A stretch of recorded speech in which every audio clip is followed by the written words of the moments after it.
మహబూబాబాద్ జిల్లా కేంద్రంలోని స్థానిక నెహ్రూ సెంటర్లో టీఆర్ఎస్ నేతలు బీజేపీ వైఖరిని నిరసిస్తూ రాస్తారోకో చేపట్టారు.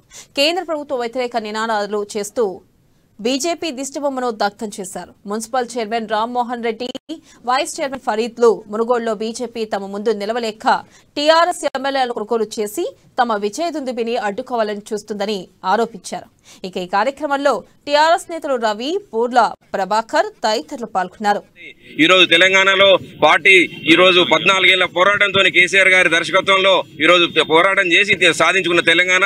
ఈ తెలంగాణ ఇప్పుడున్న వాళ్ళు కూడా ఎమ్మెల్యేలు కానివ్వండి, అందరూ కూడా ఈ రోజు టీఆర్ఎస్ పార్టీలో ఉన్న వాళ్ళందరూ తెలంగాణ పోరాట యోధులు.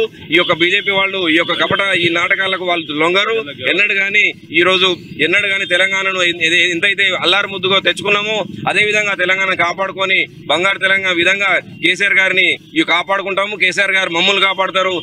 తెలంగాణ ఆ యొక్క ఏదైతే మన యొక్క తెలంగాణ ఆస్తుల్ని కానివ్వండి, తెలంగాణ ఈ యొక్క నిధులను కానివ్వండి, నీళ్లను కానివ్వండి కాపాడుకుంటూ రాబోయే కాలంలో ఈ రాష్ట్ర వ్యాప్తంగా అదేవిధంగా దేశవ్యాప్తంగా ఈ యొక్క రిజిస్ట్రేషన్ ముందుకు తీసుకెళ్తామని తెలియజేసుకుంటున్నాం.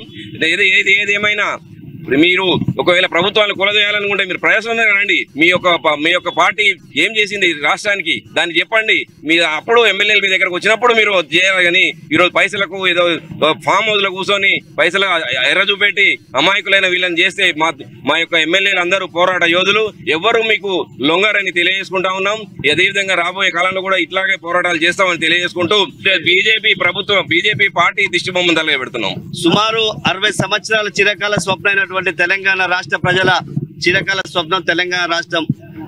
ఈ రాష్ట్రాన్ని సాధించుకోవడానికి కేసీఆర్ గారి నాయకత్వంలో టీఆర్ఎస్ పార్టీ ఆవిర్భవించి 14 సంవత్సరాల సుదీర్ఘ పోరాటంతో కేసీఆర్ గారి నాయకత్వంలో తెలంగాణ సాధించుకున్నటువంటి తెలంగాణని భారతదేశంలో ఉన్నటువంటి రాష్ట్రాల్లో అన్ని రాష్ట్రాలలో కూడా తెలంగాణను ముందుండి అభివృద్ధి పనులు నడుపుతున్నటువంటి కేసీఆర్ నాయకత్వాన్ని తెలంగాణ రాష్ట్ర ప్రజలే కాకుండా యావత్ భారతదేశ ప్రజలందరూ కూడా గర్వించి గుర్తించే విధంగా చేసినటువంటి వారి నాయకత్వంలో ఏదైతే ఇవాళ కేంద్ర ప్రభుత్వం బీజేపీ పార్టీ చేస్తున్నటువంటి మోసాలు, అవినీతులు బట్టబయలు చేయడానికి కేసీఆర్ గారి